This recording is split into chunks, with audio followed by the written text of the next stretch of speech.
Halo semuanya, siapa di sini yang punya koin kuno kayak gini nih? Ini koin melati, terus koin angklung. Nah sebenarnya itu bisa nggak sih dijual ke Raja Emas? Nah, ini aku tunjukin cara pengecekan di Raja Emas ya.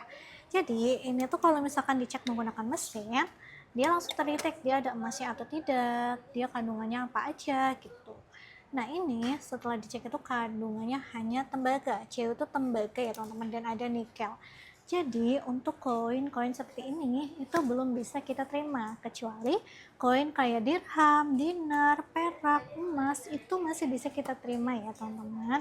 Biasanya orang dulu juga menyimpan koin perak, nah itu bisa kita terima minimal kadarnya 75%. Jadi buat kalian yang punya koin perak atau koin emas bisa dibawa ke Raja Emas karena kita harganya menyesuaikan dengan karat dan mengikuti harga pasaran hari ini ya. Jangan lupa untuk follow biar kalian gak ketinggalan info seputar emas lainnya. Bye!